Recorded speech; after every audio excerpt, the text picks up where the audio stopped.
I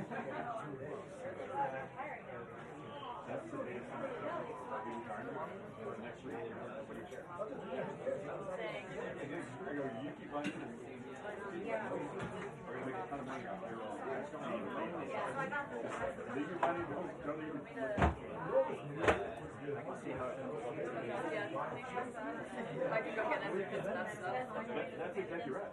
That's one of the whole media frame on is Black Monday, so people sell off. Yeah, so They did. I believe that to be true. But anyway, Here's a couple weeks ago. It means a lot. I know. Right now, I'm not.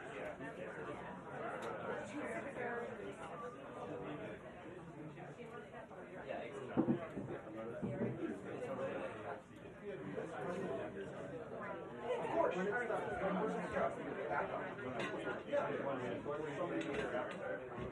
I will absolutely get it.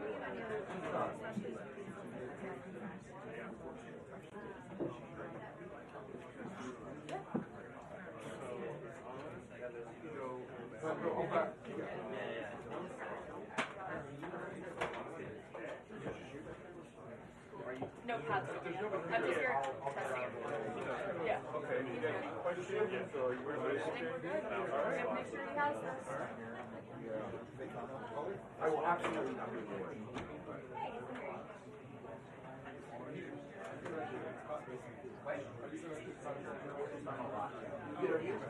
Anyone else? I'm going to stand right here.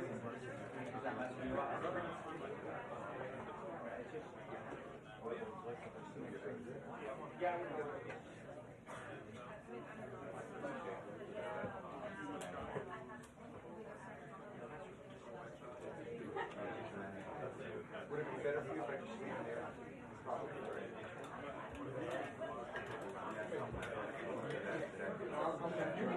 Too worried.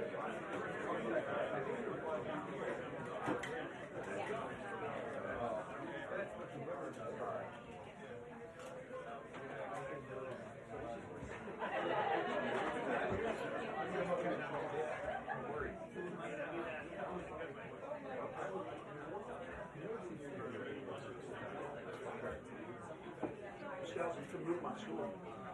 Is that yours? The blue one.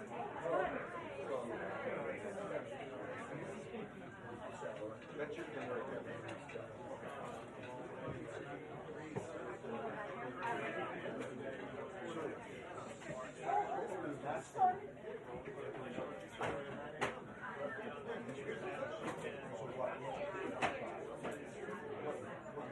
Well, I think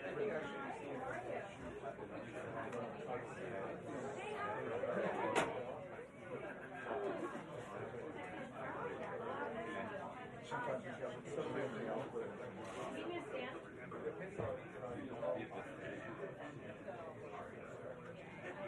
you want me in the ladder?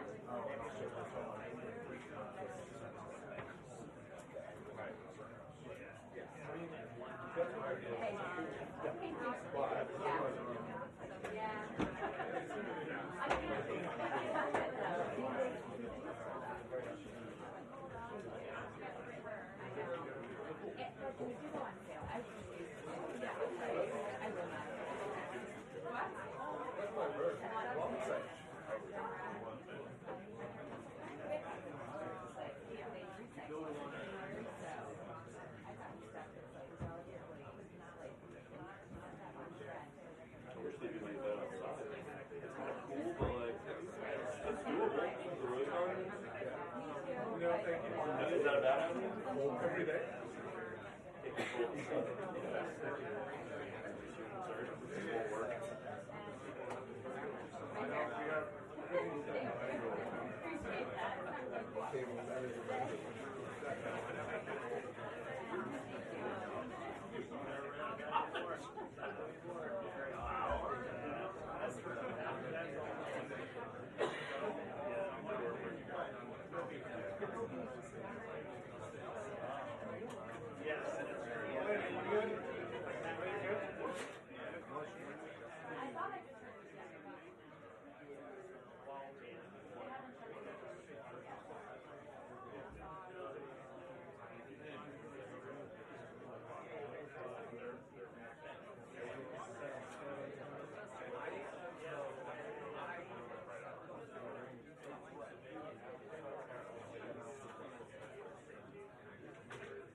Yeah, I just tested. I'm sitting right there. So as soon as she gets on stage, I just test on it.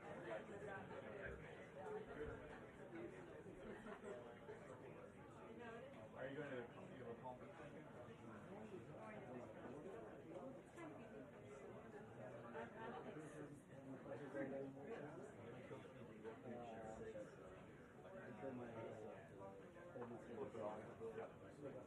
Yes, yeah. Oh, yeah.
Since that new deadline came, and then before I ended up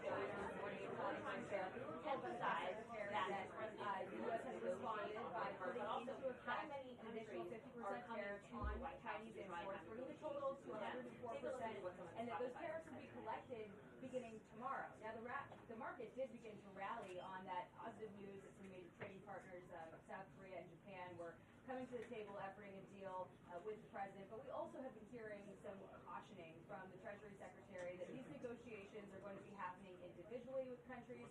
The president's involved himself, and they could be ongoing through April, May, and even potentially into June. We also have the NEC director, Kevin Hassett, saying it's going to take a lot for the president to put his name on the dotted line because he wants to make sure that the deal even right for the president having for America. So we've been watching the market response here, and also watching the reaction on Capitol Hill, which had covered the panic hit as the president granted them yesterday. That the president's administration on what timeline they can expect negotiations to get done. You had Tom Tillis even asking to throat he couldn't choke, even if they're having them working out.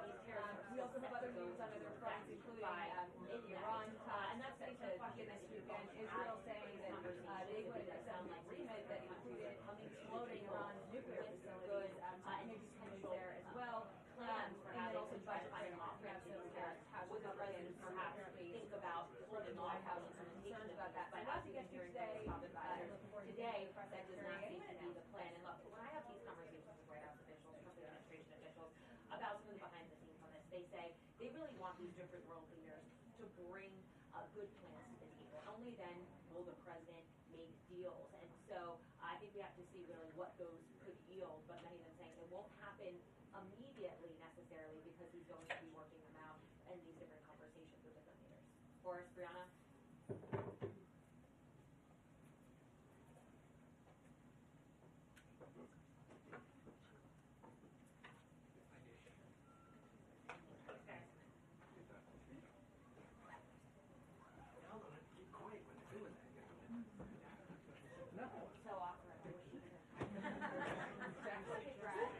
better if you're on. I wish you would talk and then listen to me. Brett. There's a hardwood machine also. No, I actually. Fine outside when it's time. You got a room full of your ears. Where? Over here? Where? Brett, where does it go? On the compost machine. Here?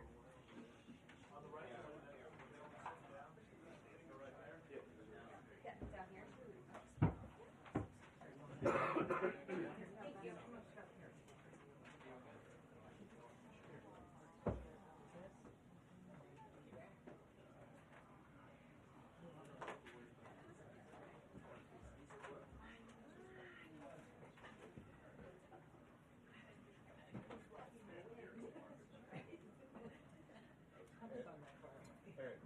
10-9-8-7-6-5-4-3-2-1-2-3-4-5.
Until the briefing. 2 minutes until the briefing.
You guys ready?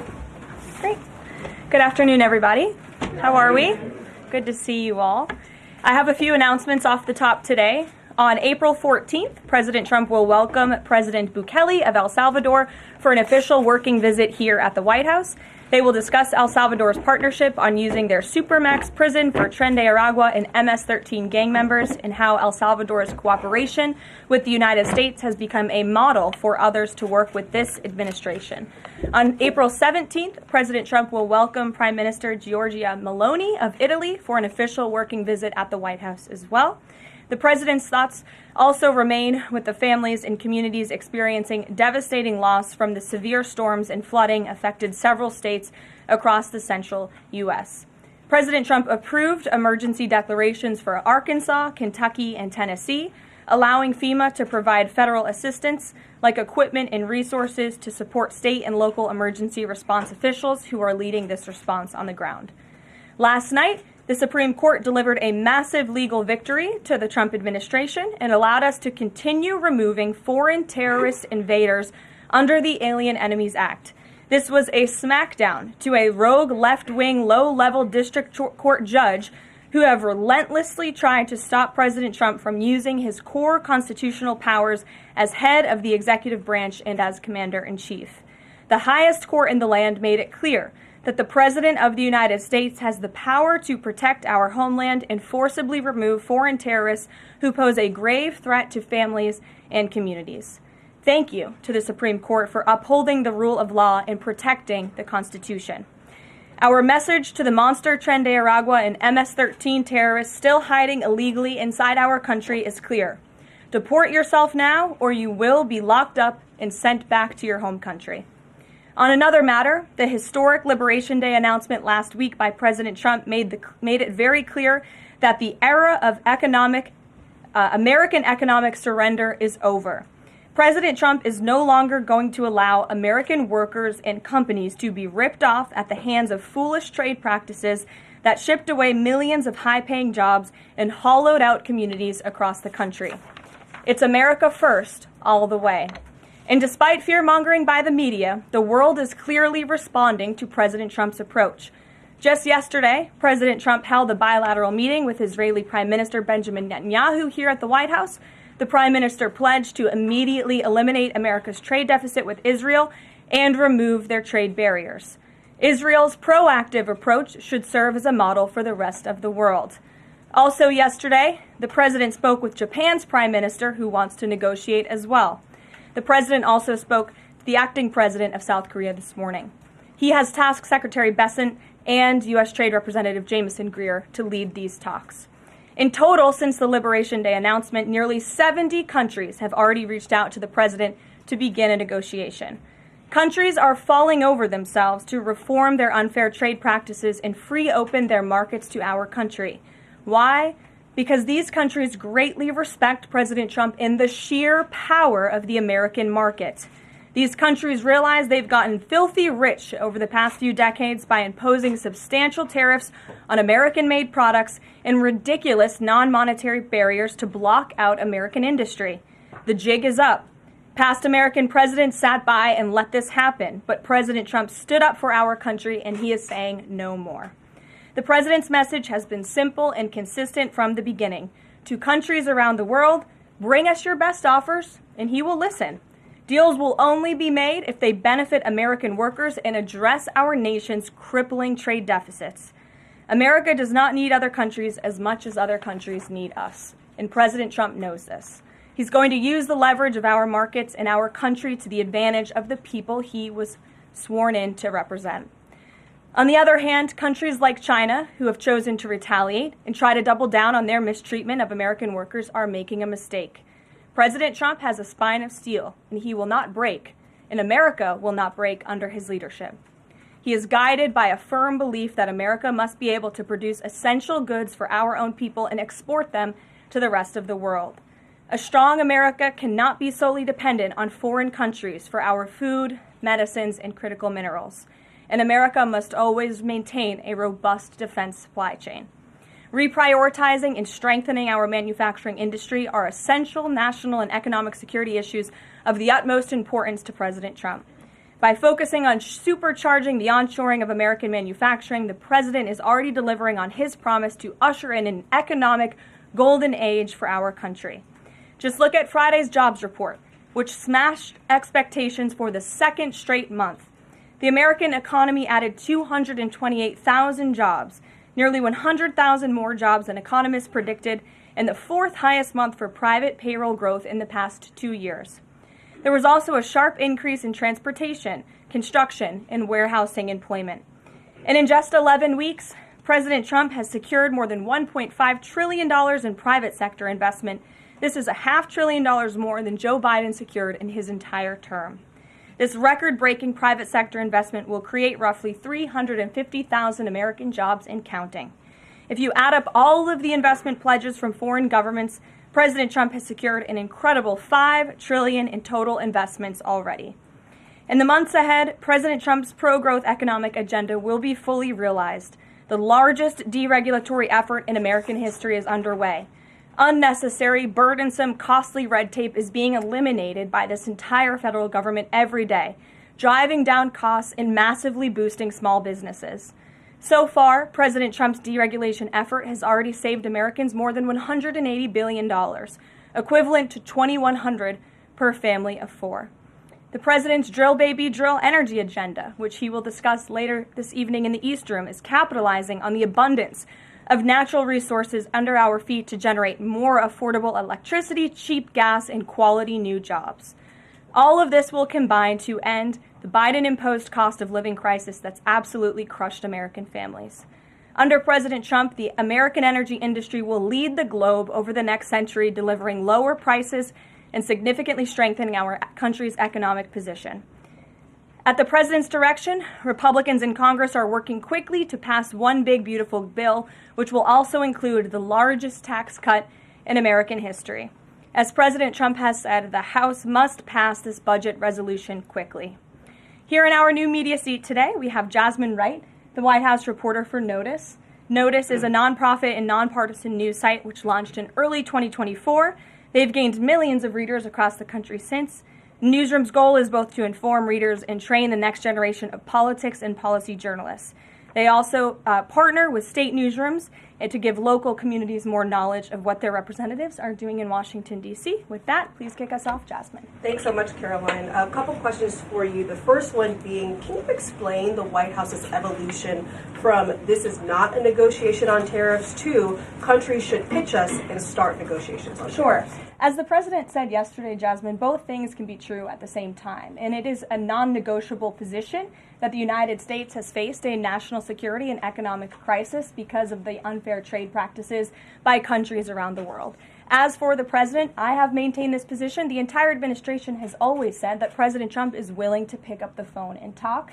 And the president met with his trade team this morning, and he directed them to have tailor-made trade deals with each and every country that calls up this administration to strike a deal and listen. And each and every one of these trade deals should be tailored and unique based on that country's markets, based on that country's exports, the imports here in the United States of America. What makes the most sense for the American worker and for our industry? The president is focused on putting America first. So was the evolution not factored in or determined by kind of the tumult in the stock market? Was that not a part of the consideration to start making these negotiations and deals? Again, I would reject that there was an evolution. On day one, we had said that the president will always pick up the phone for other nations and other companies that call this administration. The president always has a listening ear, and it's a non-negotiable fact that America has faced a national security and economic crisis for many decades, and President Trump is just the first to address this. And then my last question, how will negotiations change how much revenue the White House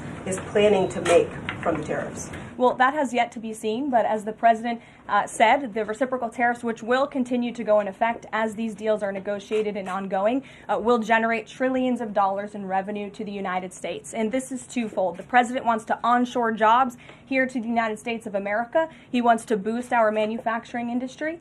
He also wants to tackle these crippling deficits with almost every single country around the world. Jackie. Thanks, Karoline. The Treasury Secretary, Scott Bessent, warned that some of these negotiations might take up to months, that we could be doing this through April, May, and into June. And then you had Kevin Hassett say it's going to take a lot for the president to put his signature on the line because he wants to make sure there's a good deal for America. Is the president operating on any sort of a timeline or deadline where he wants this completed by? Well, we always move at Trump speed here at the White House, which is incredibly fast. I know you all know that from covering this White House day to day. The president likes to get things done, but he's very much focused on ensuring that these deals are good for the American worker, they are good for American manufacturing, and again, that they tackle these crippling deficits with these countries. All options are on the table for each country, but again, these are going to be tailor-made deals. They are not going to be off-the-rack deals, as the president has called it, and he has directed his entire trade team to be part of this effort. So that includes Secretary Besant and our National Economic Director, Kevin Hassett. It also includes Secretary Lutnick, Peter Navarro, the entire trade team, Jamison Greer, who was on the Hill today. Everybody who was involved in this incredible, fair, reciprocal trade agenda will continue to be involved in negotiating these deals. And then yesterday, Goldman Sachs put out a research note. It put the odds of a recession at 45% within the next 12 months, up from 35%.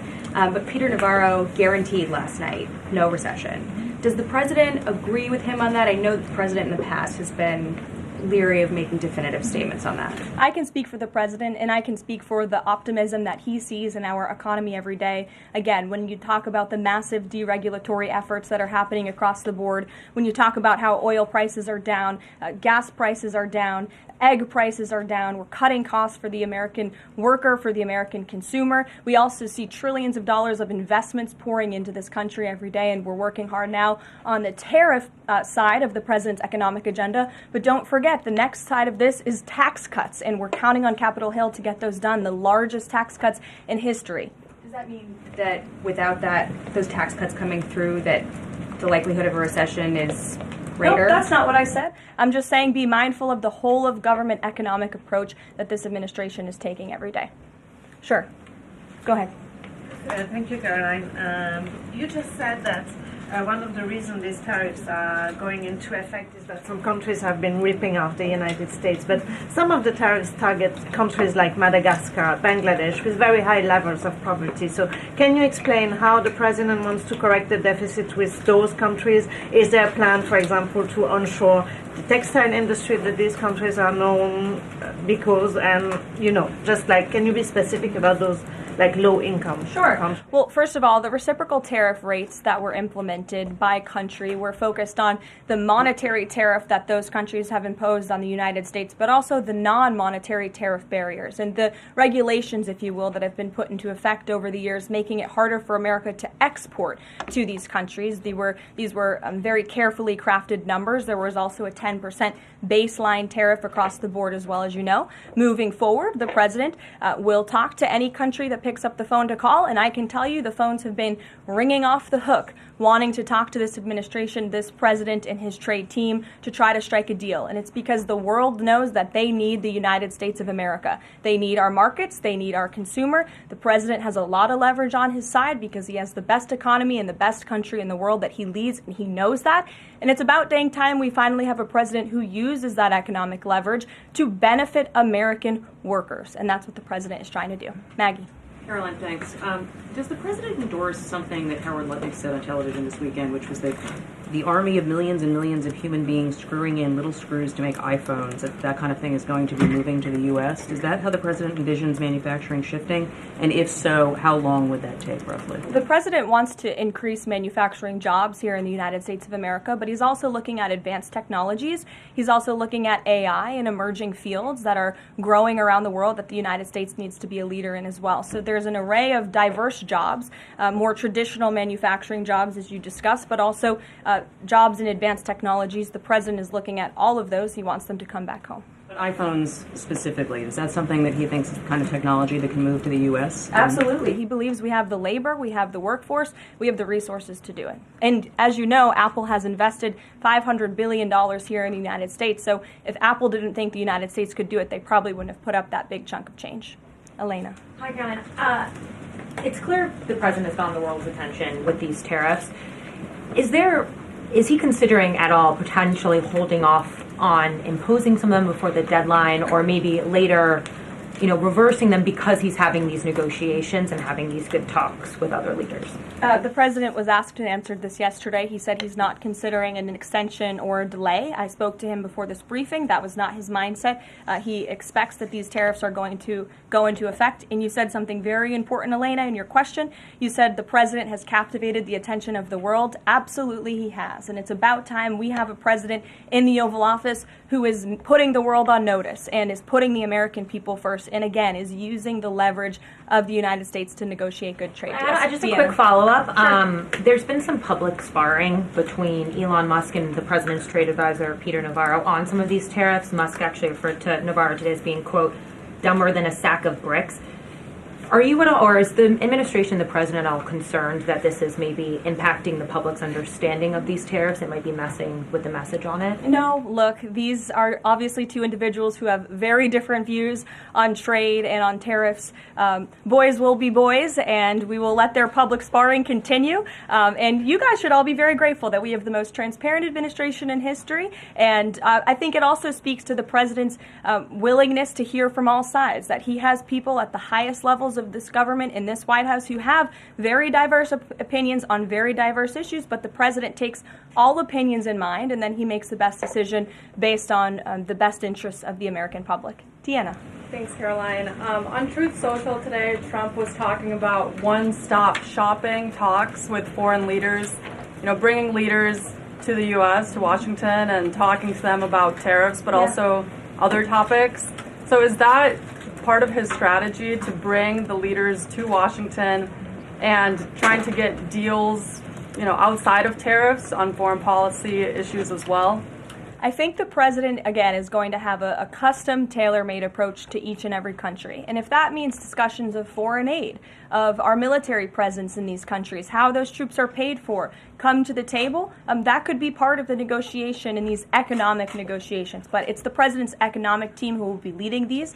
These are tariff and trade negotiations. And yes, they will be one-stop shopping for each and every country. They will be, as the president said again, tailor-made, not off the rack to each and every country based on America's needs. Can you confirm? How are you? Thank you so much, Kara from Lindell TV. So President Trump has designated Tren de Aragua as a foreign terrorist organization and deported its members while also moving to restrict Venezuela's oil exports.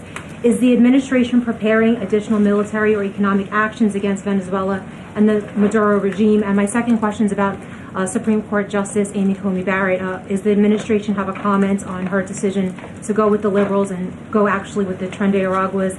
This is the same justice that actually sided against January 6th hostages last year. So is the administration have a comment? Are they disappointed in Supreme Court Justice Amy Coney Barrett? To your first question, I don't have any actions to read out in terms of Venezuela. The president has imposed secondary tariffs on the Maduro regime and on Venezuela in the form of oil, which is obviously going to have a crippling effect on the Maduro regime, and that's the intended effect of this administration. As for the justice you mentioned, as for the Supreme Court, we've made our feelings very clear. We believe this was a massive victory.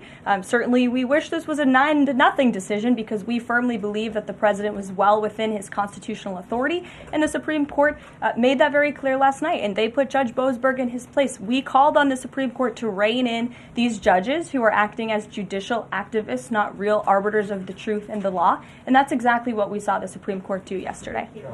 Christian. Thanks, Caroline. Now that the president's reciprocal tariffs are here, going into effect tomorrow, what's the status of the ERS?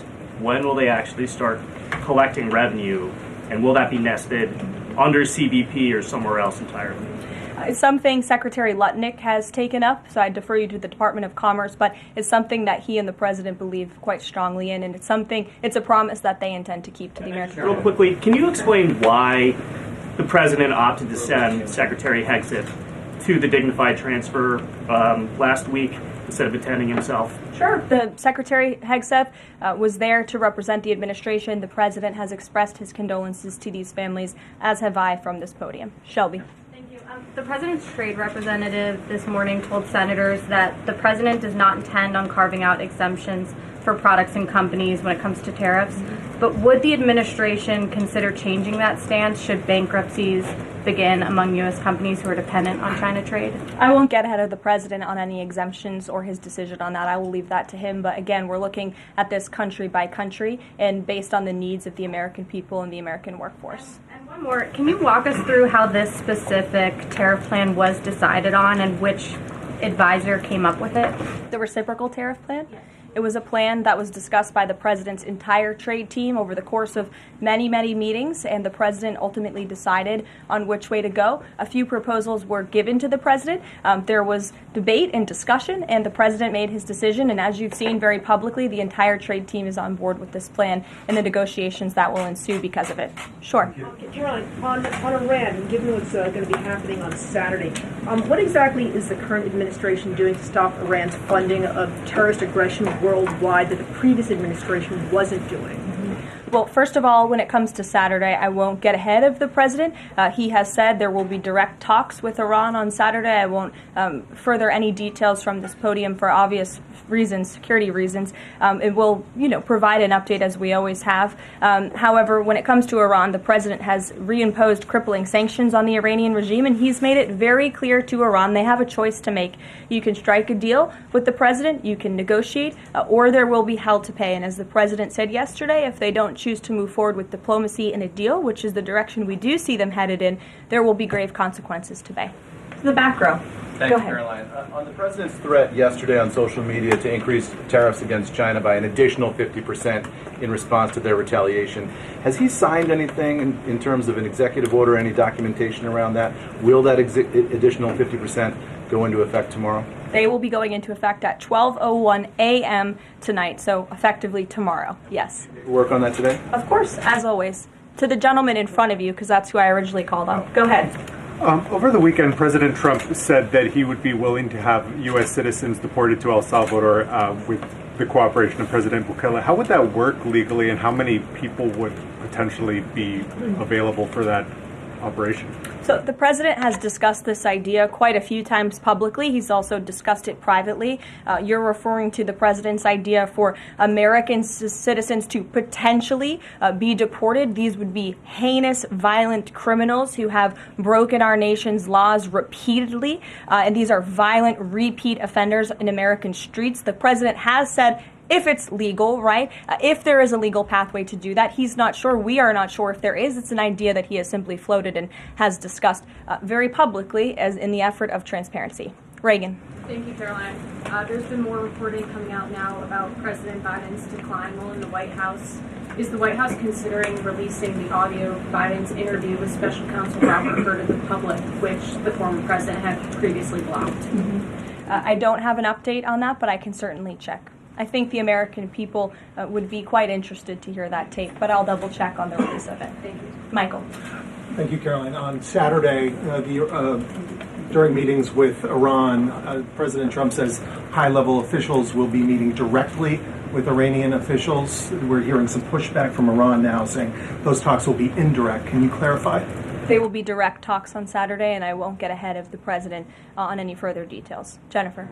Yeah, two things. On the Israel tariffs, can you give us an update on the discussion on relaxing those tariffs? And then I had another question about the Doge team after that. That discussion is ongoing. I don't have any definitive details to iron out for you here. And then the president on Thursday told us that there was an incredible discovery that the Doge team had made. He called it horrible and incredible. Can you reveal that yet? Give us details on what it was about? There has been a discovery. I hate to leave you hanging on a cliff, but I don't want to get ahead of the president on that. But I can confirm there has been a discovery. It's just not quite yet ready for release.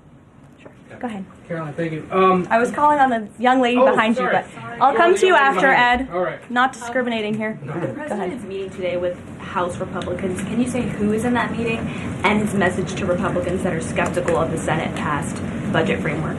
Sure. The president will be meeting with Republican lawmakers today here at the White House to talk to them about the framework that the Senate passed. The president was very quick to put out a statement about his support for the reconciliation package that the Senate passed, and he is counting on House Republicans to pass it. The Republicans received an overwhelming mandate from the American public to govern. We have an extraordinary opportunity. There are key promises that the president made to the American people in this bill: tax cuts, securing the border, deregulation, unleashing the might of American energy. These are good things for the American people. The president wants to see this get done, and that's why he's engaging with lawmakers today. Just a quick follow-up on tariffs. Kevin Hassett said today that the administration is prioritizing talks with Japan and South Korea, other trading partners. Are there other countries on that list that you guys can name publicly that you're having serious discussions with? Sure. As you have heard from various administration officials, myself included, there have been nearly 70 countries that have reached out to the administration last time I checked. But again, I hear the phones are ringing off the hook. There are foreign leaders who want to fly to Washington tonight and get on a plane to negotiate with this country, which shows you the leverage that the president is using. It shows you the rest of the world needs the United States of America to do business with. Israel, obviously, yesterday you heard a public statement from Prime Minister Netanyahu. The president has detailed his calls with the leaders of Japan, in South Korea. We are going to prioritize our allies and our partners around the world first when it comes to these negotiations, and the trade team will be divvying them up again to make tailor-made trade deals around the world. Ed, go ahead. As promised. Yes, thank you. You mentioned the 70 countries or so. I'm curious, though, under what conditions at this point would President Trump talk to President Xi about tariffs? Look, I just spoke to the president about this, and he believes that China wants to make a deal with the United States. He believes China has to make a deal with the United States. It was a mistake for China to retaliate. The president, when America is punched, he punches back harder. That's why there will be 104% tariffs going into effect on China tonight at midnight. But the president believes that Xi and China want to make a deal. They just don't know how to get that started. And the president also wanted me to tell all of you that if China reaches out to make a deal, he'll be incredibly gracious, but he's going to do what's best for the American people. So China has to call first? The Chinese want to make a deal. They just don't know how to do it. But the president will be implementing these 104% tariffs on China tonight. And under what conditions might he consider lowering tariffs on China at this point? It would be imprudent of me to tell you those conditions here from the podium. Sure, Gabe. Thanks, Caroline.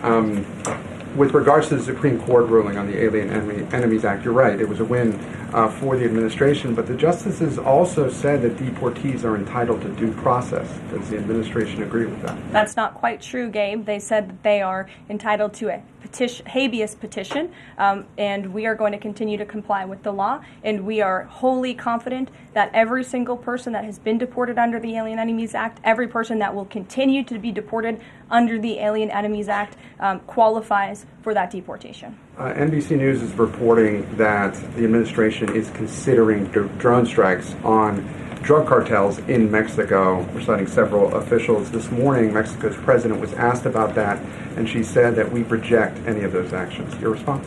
I saw that reporting. I don't want to confirm it from this podium. I don't want to comment on it because I'm not sure, but I would defer you to the National Security Council. So you haven't confirmed the report, but with Mexico's president saying that she rejects any of that, what would your response be? How is the relationship then between Mexico's president and the White House right now over targeting drug cartels? Well, first of all, the relationship between President Sheinbaum and President Trump is quite good, and I think both world leaders would tell you that. The president has been engaged directly with President Sheinbaum on a number of different topics, particularly when it comes to clamping down on the Mexican drug cartels, on clamping down on illegal immigration, human trafficking, drug trafficking through our southern border. She's taken significant steps towards doing that, but as for that specific report, again, I'm not going to comment. Caroline, two questions on trade.